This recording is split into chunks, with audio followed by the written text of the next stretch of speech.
ಗರಿಗರಿಯಾದ ಹಾಗಲಕಾಯಿ ಚಿಪ್ಸ್ನ ಕಹಿ ಇಲ್ಲದಂತೆ ಮಾಡೋದು ಹೇಗೆ ಅಂತ ನೋಡೋಣ. ಮೊದಲು ಹಾಗಲಕಾಯಿನ ಈ ರೀತಿ ರೌಂಡಾಗಿ ಕಟ್ ಮಾಡಿಕೊಂಡು ಉಪ್ಪು ಮತ್ತು ಸ್ವಲ್ಪ ಅರಿಶಿನ ಹಾಕಿ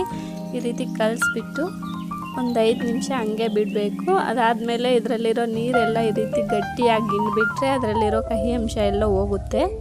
ಈ ರೀತಿ ಮಾಡಿಕೊಂಡ್ರೆ ಮಕ್ಕಳು ಕೂಡ ತುಂಬ ಇಷ್ಟಪಟ್ಟು ತಿಂತಾರೆ. ಮತ್ತು ಇದಕ್ಕೆ ಒಂದು ಸ್ವಲ್ಪ ನೀರು ಮತ್ತು ಉಪ್ಪು ಹಾಕಿ ನೀಟಾಗಿ ತೊಳ್ಕೊಂಡು ಇವಾಗ ರುಚಿಗೆ ತಕ್ಕಷ್ಟು ಉಪ್ಪು, ಖಾರದ ಪುಡಿ 2 ಟೇಬಲ್ ಸ್ಪೂನ್ ಅಷ್ಟು ಅಕ್ಕಿ ಹಿಟ್ಟು, 1 ಟೇಬಲ್ ಸ್ಪೂನ್ ಅಷ್ಟು ಕಾರ್ನ್ಫ್ಲೋರ್, 1 ಟೇಬಲ್ ಸ್ಪೂನ್ ಅಷ್ಟು ಧನಿಯಾ ಪುಡಿ, 1 ಟೇಬಲ್ ಸ್ಪೂನ್ ಅಷ್ಟು ಗರಂ ಮಸಾಲ, 1 ಟೇಬಲ್ ಸ್ಪೂನ್ ಅಷ್ಟು ಕಬಾಬ್ ಪೌಡರ್, 1 ಟೇಬಲ್ ಸ್ಪೂನ್ ಅಷ್ಟು ಶುಂಠಿ ಬೆಳ್ಳುಳ್ಳಿ ಪೇಸ್ಟ್, ಸ್ವಲ್ಪ ಕರಿಬೇವು ಮತ್ತು 1 ನಿಂಬೆ ಹಣ್ಣಿನ ರಸ ಹಾಕಿ ರೀತಿ ಚೆನ್ನಾಗಿ ಮಸಾಜ್ ಮಾಡಿಕೊಂಡು ನಿಮಿಷ ಪ್ಲೇಟ್ ಮುಚ್ಚಿ ಮ್ಯಾರಿನೇಟ್ ಮಾಡಿಕೊಂಡು ಇನ್ನೊಂದು ಕಡೆ ಎಣ್ಣೆನ ಕಾಯಕ್ಕೆ ಇಟ್ಕೊಂಡು ಬಿಸಿಯಾದ ಎಣ್ಣೆಗೆ ಈ ರೀತಿ ಒಂದೊಂದು ಪೀಸಸ್ನ ಸಪ್ರೇಟಾಗಿ ಹಾಕ್ಕೊಂಡು ಮೀಡಿಯಮ್ ಟು ಹೈ ಫ್ಲೇಮಲ್ಲಿ ಈ ರೀತಿ 2 ಕಡೆ ಗೋಲ್ಡನ್ ಬ್ರೌನ್ ಕಲರ್ ಬರೋವರೆಗೂ ಫ್ರೈ ಮಾಡಿಕೊಂಡ್ರೆ ಗರಿಗರಿಯಾದ ಹಾಗಲಕಾಯಿ